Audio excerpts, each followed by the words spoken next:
welcome back to Waldron 3D Workshop. Really excited to share with you the now finished African crowned eagle sculpture. As you can see, since the last session, finished off the wings and the body feathers and the tail feathers. And big difference here is the addition of this light fixture, which was very fun and extremely challenging, but definitely worth going through and creating that. Really adds to the overall expression and story of the sculpture. And what makes this an African crowned eagle is that they have, off the back of their head, they have extended long feathers, and when they're perched, those feathers go up and they look like a crown. And when they're in flight, they go back and extend off the back, much like these pieces of wood here.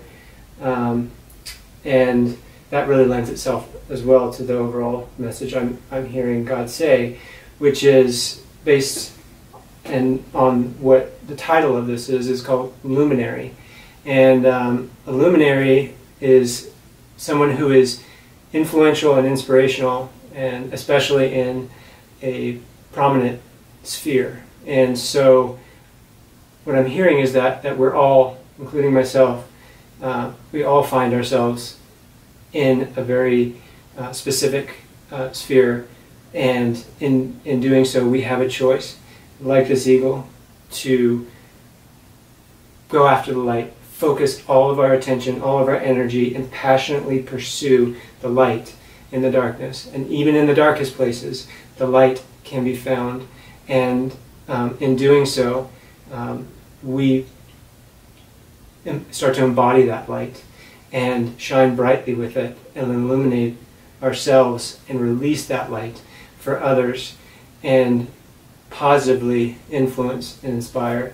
And so that's the overall message. And then with the crowned eagle, the crown represents royalty, and as God's children we are royalty. He is the King of Kings, and we are royalty because of that. And so that speaks to our authority, and not in a prideful way, but in a humble way.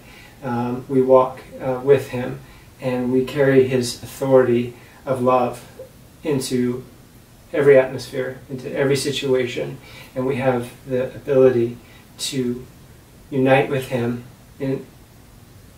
by the pursuit of His light and letting that light shine through us. So that is the overall expression and message that I'm hearing, and it is very relevant to my life and the season that I've been in while I've been creating this sculpture. So I've been happy to share this experience with you, and I hope you're encouraged by it. I look forward to the next sculpture and sharing that process with you as well.